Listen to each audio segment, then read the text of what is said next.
I think he is going to be a top 3 MVP candidate, hand down.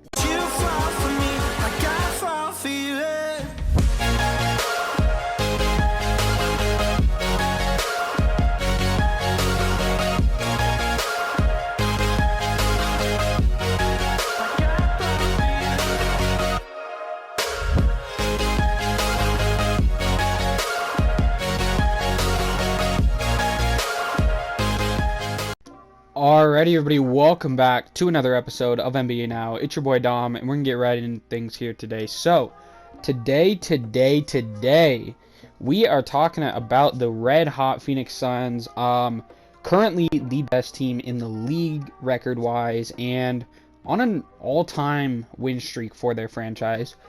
More specifically, as we kind of get on into the video, we'll kind of talk about Chris Paul a little bit more and some stuff with him. But really, just to start this thing off, I just want to talk about just how impressive it is for this team to start off 1-3, and with a lot of doubt on them coming into the season, a lot of doubt on their playoff run last year from a lot of fans. And to just come into this season and just really fight and show kind of what they're made of, even with some controversy due to the owner and with DeAndre Ayton's contract and all sorts of stuff throughout the organization. At the end of the day, Monty Williams and this team just locked in and have just pretty much been unstoppable for the past over a month. Now I know there was this funny tweet, I believe, that Devin Booker had, where he went out and he said, no loss November. It's something, that is said a little bit more for like NFL or whatever, when a team like goes like 4-0 or 3-0 in November or whatever, or there's like no win November where they completely lose out in November. And it's a kind of a play on something else a little bit, but at the end of the day, it's not wrong for the Phoenix Suns. They swept the month of November. Really, not a lot of their games were close. In fact, I think the closest game they had was a 3-point victory over Minnesota, who has looked pretty decent this year. Definitely, I think, taking the jump I thought they were going to take the last season with the addition of Anthony Edwards. I think a lot of that's due to his sophomore season and stuff like that, more experience in the NBA, but I can always make another video on them if we're going to talk about the Timberwolves. Today's video is for this Phoenix Suns, and they deserve it. They definitely deserve the video. But with your closest, victory being 3 points, that's a close game when you look at the end of the box score, but they just dominated the month. I mean, they were blowing good teams out by 20 points, and to end off the month, they struck down what is the best record in the Eastern Conference and what was the best record in the Western Conference, and that is the Kevin Durant-led Brooklyn Nets and then the Steph Curry-led Golden State Warriors, which both had, I think, top 2 MVP candidates at this point in the season. I think Steph Curry was pretty mightily running away with it and fighting for his 3rd MVP, and Kevin Durant was doing his thing and definitely making a case for himself as well in Brooklyn, not having Kyrie, Blake being benched, James Harden not having the best year. I think, a lot was going for him as well, and the Suns just beat them both, just handedly beat them both. The Suns do play the Warriors a couple times in the next couple weeks. They obviously play the Warriors just tomorrow, so that should be a good rematch, and that'll be at Golden State. And then coming up this next Saturday, so not in 2 days or whatever it is from this video releasing, but on the 25th of December. That is not this next Saturday. In 2 Saturdays, they play the Warriors again, and that should be another good game there, as well as that'll be Phoenix at home again, and that'll be 3 games within really like a month apart for these two teams against each other, trying to fight for that top spot, which will give us a lot of insight. But even this last game, it showed a lot because, they were able to put Mikal Bridges on Steph Curry and just lock him out of the game. I mean, Steph Curry was a negative for his team, which you do not see really ever, just because of how great of a player he is. But he only had 12 points and he shot atrociously from the field. 19% total from the field at 4 of 21, and 3 of 14 for 21% from 3.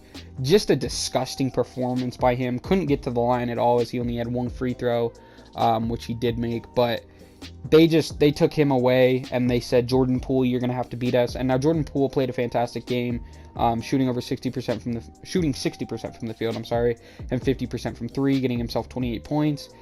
But they just said, yes, this team has been good without you on the court, Curry, but we're going to make your role players beat us. And at the end of the day, the Warriors role players weren't able to do it. Now, that could change around here as we kind of see some more guys come back, and I'm sure Clay will be back for that game on the 25th, so that'll be very interesting to see how that kind of changes this dynamic here, as how do you match up now that you have the second greatest shooter on the court next to the greatest shooter on the court, which we haven't seen in what it feels like years now, which really it is years now, especially when you look at the memes of the last time Klay Thompson played in the NBA, where Kawhi's on the Raptors, Chris Paul himself is on the Rockets, and a lot has happened in the NBA since we've seen Klay, so it'll kind of depend on how he comes back, but this next couple games between these two will really, I think, determine who's going to be the top seed in the NBA and who's going to be the top seed in the Western Conference, because the Warriors for a while were really running away with it until Phoenix kind of snuck back up on them there and took it away, but they have a 4-game lead over Utah, who's in 3rd, and other than that, it is just a mosh pit between 4 and 10. I mean, if Denver wins a game and Dallas loses a game, Dallas is 4, Denver's 10, that practically flip-flops, which is insane to think about, just how close every single thing is from that 4th seed, which is a home court advantage in the first playoff game, to the 10 seed, which is a must-win 2 games in the play-in tournament to make the playoffs. So just the fact that everybody in that range is so close is kind of insane, and probably deserves its own video in its own right, just how close the Western Conference is. Let me know if you guys do want to see that. But Phoenix and Golden State have just outpaced the rest of the league. Even Brooklyn at the top of the Eastern Conference isn't close at 15 and 16, whereas Phoenix and Golden State are both 18 and 3. And they're looking like they are going to be competing in the playoffs. They're going to be teams that you need to beat. And I think coming into the season, I know I thought the Warriors were going to have a big jump. I don't think I quite thought that they were going to be this good. And I thought Phoenix would be good, but I thought maybe they would fall back a little bit in the standings. And both of those things were blown out of the water. The Phoenix Suns have been phenomenal, like I said. Golden State Warriors have been phenomenal. And they're going to be real playoff threats. Phoenix is going to try and get back to the finals and going to try and make that push. And going back to kind of how they beat the top 2 MVP candidates in their last couple games, I think it potentially, what we could see is if Phoenix continues to thrive, especially through this month of December. I mean, they already have this 17-game win streak, which is their longest in their franchise history, when they had long win streaks back when they had Steve Nash, a Hall of Fame point guard, a 2-time MVP himself. But does that throw Chris Paul in the MVP conversation as well? I know last year he got a little bit of buzz for it. Now Jokic pretty handedly, I think, ran away with that and had one of the best seasons of a center that we've seen in recent history. Now, I know that, Golden State fans and Curry fans wanted him to win it, but when you don't make the playoffs, you can't win the MVP. I mean, you have to be a top 4 seed to win an MVP, and that's just kind of how it works in the NBA. But if the Phoenix Suns are the number 1 seed, and if they continually beat up on the number 2 seed, and they just have this by a mile, it'll put Chris Paul back into that question, because this was an organization that before Chris Paul got there could not win. I mean, Devin Booker could put up 70 in a game, but it didn't matter. They just couldn't make the playoffs. It didn't matter who else they had. But they got Chris Paul. Some of their other guys developed. They have a good coach, and they make good draft decisions and trade decisions in drafting a guy like DeAndre Ayton, who fits superbly with Devin Booker and Chris Paul, in trading for a guy in Mikal Bridges at draft night, who, I think has played with a chip on his shoulder since he was drafted, because when you look at this guy, I mean, this was a guy that got drafted to his dream team of the Philadelphia 76ers, and when you look back at that trade, I want to say he got traded for Zaire Smith. I don't even know if Zaire Smith is still in the league anymore. So really, he got traded for nothing. They picked up a guy that I want to say they signed him to a max extension or over $100 million extension just this offseason for free. They got him for free, and he was a top pick in the draft. And it's just shown how their management and everything has really, really stepped it up the last few years. And then bringing in Chris Paul was just kind of the cherry on top of this whole, situation that they kind of had going. And to throw him into the MVP conversation, I think is definitely valid. I think the big thing there is his statistical just presence, right? Where we don't see him quite having the stats that maybe he used to have. Now, he's averaging a double-double at 14 and 10, but when you look at that compared to guys that put up 30 or are putting up 25 points and 8 rebounds and 8 assists or something like that, right? Like kind of like a Jokic. It makes it hard to kind of compare those two stat lines and be like, oh yeah, Chris Paul's the MVP. But if this team is just out winning and just handedly beating up on everybody, it's going to be hard to say that he doesn't deserve it because, last year he averaged about 16 points, and that was kind of a big thing about he's low on points and everything like that, so maybe he doesn't quite deserve it. But with the whole league dropping, especially, well, not entirely the whole league, but with a lot of stars dropping in points due to, the fouling changes and everything like that, and some other guys kind of jumping up a little bit, if he can kind of push himself into that 18, maybe 20 range, there is I would almost, if the Suns are the 1 seed and Chris Paul averages 18 plus points per game and over 10 assists per game, I think he is going to be a top 3 MVP candidate, hand down. And that is just something that we're going to have to kind of think of as a reality because it seems like no matter where he goes at this point in his career, they're winning. He goes to OKC after the whole thing in Houston kind of blows up and they try and move to Westbrook and everything like that. And he turns them into a playoff team and has phenomenal success with them. Now we see them at the bottom of the league tanking for talent. Then he goes to Phoenix, and immediately from a team that was at the bottom of the league and was trying to fight into the first ever play-in game and did well in the bubble and kind of had a little bit of momentum, he takes them and he snaps them straight into an NBA Finals team. And now this year, he takes them to their longest ever win streak and is trying to get back to the finals.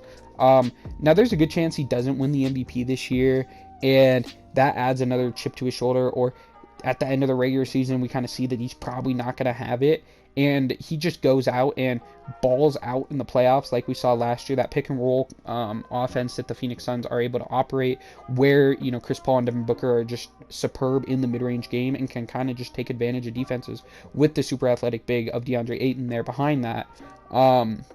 It takes over in the playoffs, and I think with the new rules, it's going to even do better because it doesn't rely on a lot of fouling. It just relies on very, very sound defense, which I think a lot of teams are going to have to really kind of gear more towards. And I love that push from the NBA. But if he comes out and they are by far away the 1 seed and he feels that he deserves an MVP, there's a chance that this team makes the finals and knocks down a team that we think that they maybe couldn't. I mean, the league really is wide open this year, and they have a big time opportunity to go back and make really this Suns team memorable. I think them going to the finals last year and him losing was a big thing of people. It kind of brought the light of all the people that just don't believe in Chris Paul at this point in his career to win a championship. And at this point, he's done nothing to prove those people wrong, right? He made it to the finals, but that was the first time he ever made it out of the Western Conference Finals. And so, yes, he broke a barrier, but he fell to another, which didn't really prove a lot of people wrong. So I think he's still probably playing with a chip on his shoulder, wants a championship in his career, is one of the all-time great point guards. And I think everybody on this team, after tasting the lead in the finals and almost having that success, is just coming out this year and just playing lights out. I mean, they brought in an addition in JaVale McGee, who's won a championship before and was a much-needed addition to this roster, adding big man depth that can kind of play in that similar where they drop on that and force the big to make the decision on that offensive pick and roll, where he can go up and just catch that lob from Chris Paul or whatever it is. He's going to have good defense, and that was just a big-time pickup for him in the offseason, who also has championship experience and has won it with the Golden State Warriors before.